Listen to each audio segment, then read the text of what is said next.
अस्सलाम वालेकुम व्यूवर्स, क्या हाल हैं आप लोगों के? कैसे हैं? ठीक ठाक हैं? खैर खैरियत से हैं?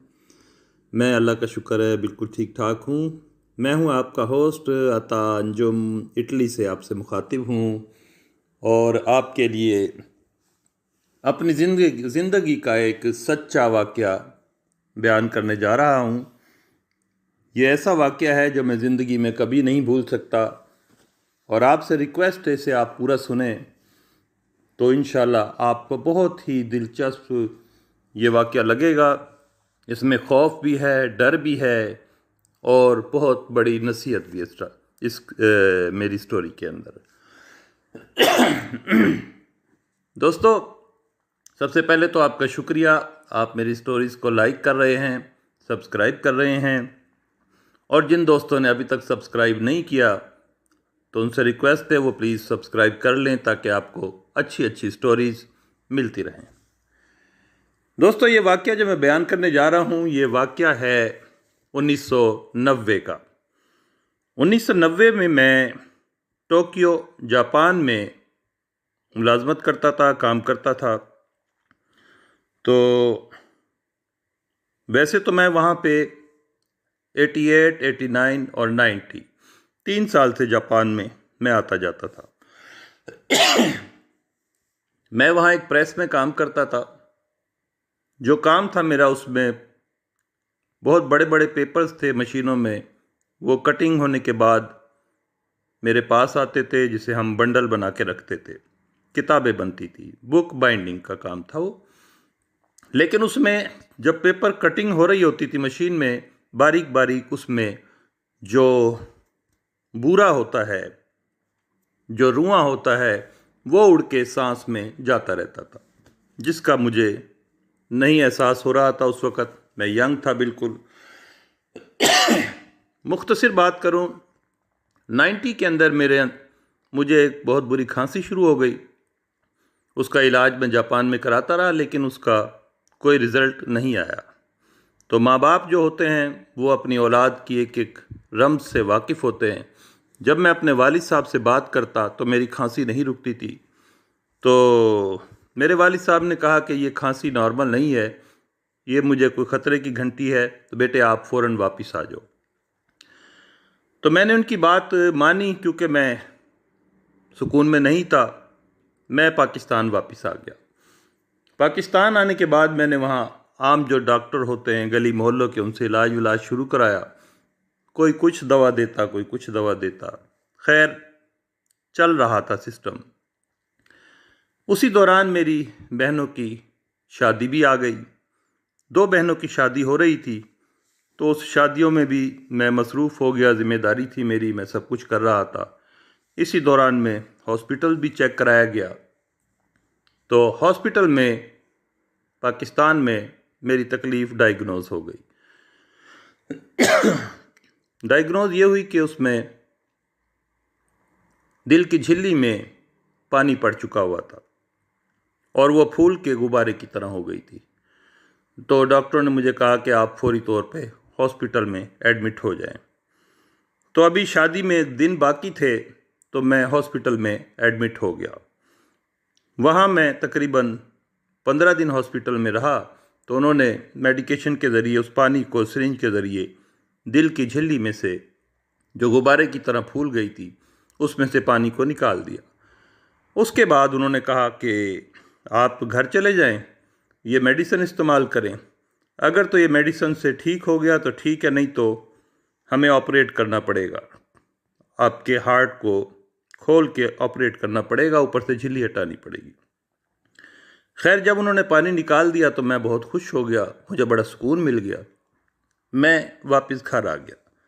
शादी में अब कुछ दिन रह गए थे बाकी, तकरीबन 1 हफ्ता बाकी रह गया था। शादी की तकरीबात में हम मसरूफ़ हो गए। लेकिन घर आने के बाद तकरीबन कुछ ही दिनों में मेरी हालत दोबारा बिगड़ना शुरू हो गई और मेरे जिस्म में दोबारा पानी पड़ना शुरू हो गया और कंडीशन बहुत ख़राब, सांस लेना मुश्किल होता चला जा रहा था। तो दोस्तों, एक रात की बात है कि मेहंदी की तकरीबात चल रही थी रिश्तेदारों में। मैं नहीं जा सकता था, मैं बुखार में था, तकलीफ़ में था। तो तमाम घर वाले लड़के वालों की तरफ चले गए। सिर्फ़ मेरी एक बहन थी, वो घर में मौजूद थी, तो वो काम शाम करती फिर रही थी। तो रात का जब टाइम ज़्यादा हो गया तो मैंने अपनी बहन से कहा, मैंने कहा आप ऊपर चली जाएं, ऊपर वाला कमरा था। मैं नीचे कमरे में अकेला पड़ा हुआ था। सर्दियों के दिन थे, आधी रज़ाई मैंने सीने तक रखी हुई थी और मैं लेटा हुआ था। लेटे लेटे मुझे एकदम से ख्याल आया कि मैं अल्लाह ताला से दुआ करूं। दोस्तों, मैं अल्लाह ताला से दुआ मांगने लग गया क्योंकि मेरी हालत बहुत ख़राब होती जा रही थी। सांस लेना मुश्किल हो गया था, जिस्म में, पेट में पानी भर गया था, पैरों में पानी भर गया था और मैं बहुत परेशान था कि शादी भी बहनों की सर पे आ गई और मेरी हालत भी ख़राब है और मेरा पता नहीं क्या बनेगा। ये सोचते सोचते मैं अल्लाह ताला से दुआ मांगना शुरू हो गया। अल्लाह ताला से दुआ मांगते मांगते मांगते मैं इतना खो गया और मुझे महसूस होने लगा कि बस जो कुछ मैं मांगता जा रहा हूँ अल्लाह ताला से, और अल्लाह ताला मेरी हर दुआ को सुन रहे हैं। और मेरे पे एक अजीब सी कैफियत तारी हो गई। मुझे दुनियादारी से किसी किस्म के कोई ख्यालात नहीं थे, सिर्फ अल्लाह ताला की तरफ मैं फोकस हो गया अपनी दुआ के दौरान। उस दौरान इतनी मेरी कैफियत दुआ में अल्लाह ताला से गिड़गिड़ाने की शामिल हो गई कि मेरी आंखों से आंसू जारी हो गए। बस यही दुआ कर रहा था कि या अल्लाह तू मुझे ज़िंदगी बख्श दे, या अल्लाह तू मुझे सेहत दे दे, या अल्लाह मेरे माँ बाप बूढ़े हैं, इनके वास्ते मुझे ज़िंदगी दे दे। बस इसी तरह मांगता जा रहा था तो जनाब अल्लाह से कह रहा था मेरी बीमारी को ख़त्म कर दे। आँखों से आंसू ऐसे जारी हो रहे थे कि जैसे कोई चश्मा जारी हो जाता है। दोनों साइडों से आंखों में से आंसू बह रहे थे और मेरे बाकायदा गालों को गीला करते हुए वो नीचे गिर रहे थे, टप टप टप टप। आप यकीन करें कि ऐसी कैफियत मुझे महसूस हो रही थी कि बस जो कुछ कहता जा रहा हूँ अल्लाह ताला मेरी ज़रूर मदद फरमाएंगे इंशाअल्लाह ताला। इस कैफियत के दौरान जब मैं रोता जा रहा, गिड़गिड़ाता जा रहा, दुआ मांगता जा रहा, हमारे कमरे का दरवाज़ा था सामने, वो खुला हुआ था। अचानक क्या देखता हूँ, अल्लाह ताला की रहमत आते हुए देखता हूँ एक काले रंग का साया नमूदार हुआ दरवाजे के अंदर, बिल्कुल ब्लैक कलर का, और उसका कद जो था काफ़ी लंबा कद था। मेरा ख्याल है कि 10-12 फुट का कद, बिल्कुल ब्लैक साया था। उसका सिर्फ सर महसूस होता था और बाकी बिल्कुल नीचे तक लंबा साया। कोई हाथ नहीं थे, कोई पैर नहीं थे, कोई आंख नहीं थी, कोई नाक नहीं थी, सिर्फ ब्लैक साया एक था, लंबा पूरा। अचानक वो साया उस दरवाजे में नमूदार हुआ तो मैंने उसकी तरफ देखा तो अचानक मेरे अंदर एक झुरझुरी सी एक खौफ की तारी हो गई और मैं ये समझ बैठा कि जैसे बुज़ुर्ग बताते हैं कि जब किसी की मौत का वक्त करीब आता है तो मौत का फरिश्ता उसे लेने आ जाता है। आप यकीन करें मेरी बिल्कुल यही कैफियत हो गई कि मेरी मौत का वक्त आ गया है और ये फरिश्ता आ गया है मुझे लेने के लिए। वो चंद लम्हे के लिए वहाँ खड़ा हुआ, उसके बाद वो तेज़ी से वो साया मेरी तरफ बढ़ा। जब मेरी तरफ बढ़ा तो मैं और ज़्यादा खौफज़दा हो गया, लेकिन मेरी आंखों से आंसू जारी थे और मेरी आंख की फटी से उसी को देख रही थी।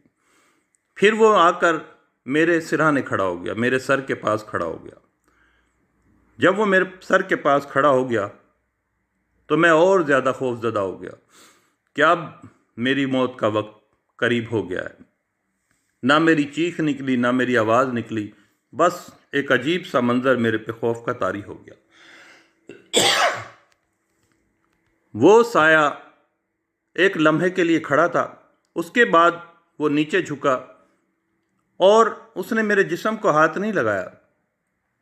मुझे ऐसा महसूस हुआ कि मैं एक सैक में बंद हूँ, एक बोरी के अंदर बंद हूँ, और बोरी को ऊपर से जैसे बांध दिया जाता है, उसकी मुट्ठी बांध दी जाती है, इस तरह मैंने अपने आप को महसूस किया। उसने उस मुट्ठी को पकड़ा और बहुत एक झटका देके उसने अपने हाथ से उस मुट्ठी को, बोरी को, सैक को तेजी से खींचा। जब उसने एक झटका दिया तो मुझे अपने पैरों के नाखून से लेके पूरे जिस्म पे से ऐसा महसूस हुआ कि वो बोरी उसने खींच ली और मेरी जिस्म पे से महसूस होती हुई वो चीज़ खिंचती चली गई, और ऐसा लगा कि मुझे उस बोरी में से उसने खींच लिया और निकाल लिया हो।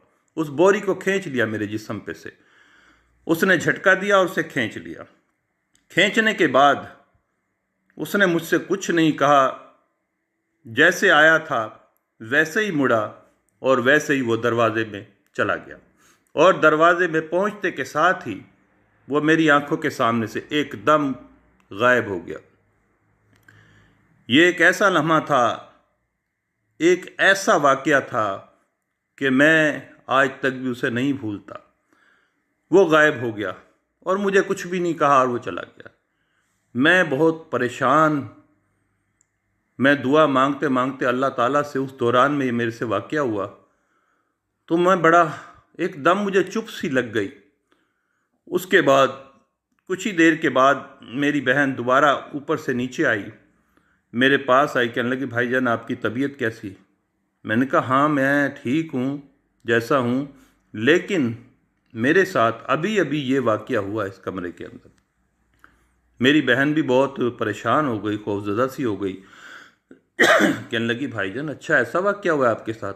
क्योंकि मैं जाग रहा था, मैं सोया हुआ नहीं था। ये मेरी हकीकत एक है जो मेरे अल्लाह जानता है और मैं जानता हूँ। तो खैर उसे मैंने बताया। उसके बाद कुछ देर बाद, आधे घंटे पौने घंटे के बाद हमारे घर वाले आ गए। जब मेरी वालदा आई तो ये वाक़या मैंने अपनी वालदा को बताया कि मैंने कि अम्मी ऐसे ऐसे वाक़या हुआ है मेरे साथ। तो मेरी वालदा साहिबा बहुत इबादत गुजार थी, अल्लाह उन्हें जन्नत में जगह दे, फौत हो चुकी हैं। सारी बात मेरी सुन के कहने लगी कि अंजुम तुम अल्लाह ताला से जिस तरह गिड़गिड़ा के दुआ मांग रहे थे, अल्लाह ताला ने तुम्हारी दुआ कबूल की, और ये कोई अल्लाह की मदद आई थी जो तुम्हारी बीमारी को खींच के, तुम्हारी बीमारी को उतार के ले गया वो। खैर ये बात हो गई। उसके बाद शादी हो गई, और शादी के अगले दिन एक रात हमने शादी की विदायगी की, लेकिन अगले दिन मेरी हालत इतनी ख़राब हो गई कि मुझे अगले दिन ही हॉस्पिटल दोबारा एडमिट करा दिया गया। तो मैं तकरीबन मुख्तसर करूँगा कि 3 माह की बीमारी मुझे काटने के बाद आखिर में हॉस्पिटल लाहौर में मुझे ऑपरेट किया गया। उसके बाद मेरी दिल की झिल्ली उतारी गई। वो ऑपरेशन बहुत कॉम्प्लिकेटेड था, मेरी हालत बहुत ख़राब थी हॉस्पिटल में। लोग मुझसे मिलने आते थे और बाहर जाके कहते थे बस ये बचेगा नहीं, कोई लम्हा टल रहा है, कोई लम्हा टल रहा है। मैं इटली से पाकिस्तान आया हुआ था उस दौरान, यानी कि नहीं सॉरी, मैं जापान से अपना पाकिस्तान आया हुआ था उस दौरान। तो हमारे बहुत सारे रिश्तेदार जो उस वक़्त इटली में रहते थे वो भी मुझसे मिलने आते थे। वो वापस जाके बताते थे कि भाई बचेगा नहीं। लेकिन उस ऑपरेशन के बाद जब दिल की झिल्ली निकाल दी गई, अल्लाह उन्हें हमेशा खुश रखे, बहुत सारी दुआएं हैं। मैं हॉस्पिटल के उस टाइम 1990 में जो हेड ऑफ सर्जन्स थे डॉक्टर जवाद साजिद ख़ान, ये ऑपरेशन उन्होंने मेरा किया और वो एक कामयाब ऑपरेशन हुआ। क्योंकि ऑपरेशन से पहले मेरा वज़न 68 किलो था, केजी था, क्योंकि मेरे जिस्म में उस टाइम बहुत पानी भरा हुआ था। ऑपरेशन के बाद वो सारा पानी निकल गया, कामयाब ऑपरेशन हुआ। मेरा दिल जो है वर्किंग सही करने लग गया, और जब मुझे डिस्चार्ज किया गया हॉस्पिटल से उस दिन मेरा 48 केजी वज़न था, यानी 20 किलो पानी जिस्म से निकल चुका था।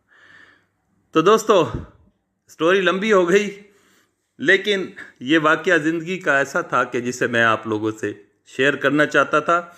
मैं उसके बाद बिल्कुल सही हो गया और आज तकरीबन इस वाक़ये के गुज़रे हुए तकरीबन 34 ईयर्स 34 साल गुज़र चुके हैं।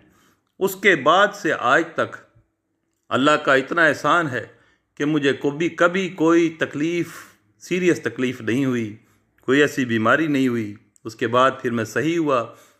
ऑपरेशन के 6 महीने बाद फिर मैं इटली के लिए रवाना हुआ और 91 से लेके आज तक मैं इटली आता जाता हूँ। अल्हम्दुलिल्लाह मेरी शादी हुई, फैमिली हुई और बच्चे जवान हो गए और आज तक मैं बिल्कुल ठीक हूँ।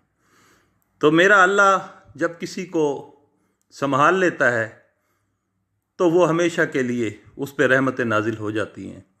बस इस कहानी में सबक यही है कि अल्लाह से दुआ मांगो, सिर्फ़ अल्लाह से, और किसी से ना मांगो। अल्लाह हर वक्त सुनता है, अल्लाह हर हमारी मूवमेंट से वाकिफ़ होता है। अल्लाह हमारे जज्बात को भी देखता है कि हम कितने दिल से उससे दुआ मांग रहे हैं, कितने यकीन से उससे दुआ मांग रहे हैं, कितना भरोसा है हमें अल्लाह पे। तो जब अल्लाह ताला हमारी दुआ सुन लेते हैं तो फिर उसकी रहमतें नाजिल हो जाती हैं। तो दोस्तों, आप लोगों के लिए बस मेरी नसीहत है, मेरा एक मशवरा है कि कभी किसी तकलीफ़ से ना घबराओ, सिर्फ़ अल्लाह पे भरोसा कर लो। अल्लाह ताला कुरान पाक में फ़रमाते हैं कि जब भी आप किसी परेशानी में मुब्तला हो तो उससे घबराओ नहीं, सब्र करो, सब्र करो, अल्लाह पे भरोसा करो और नमाज के ज़रिए अल्लाह से मदद मांगो। अल्लाह ज़रूर सुनने वाला है, अल्लाह हर चीज़ को देखने वाला है। तो दोस्तों, ये एक वाक़या ऐसा था जो मेरी ज़िंदगी का ख़ास वाक़या था और मैं आप लोगों से इसको शेयर करना चाहता था। तो दोस्तों, पसंद आए तो लाइक करें, शेयर करें और प्लीज़ चैनल को सब्सक्राइब करें। अगली वीडियो तक के लिए अंजुम अता को इजाज़त दें। अस्सलाम वालेकुम।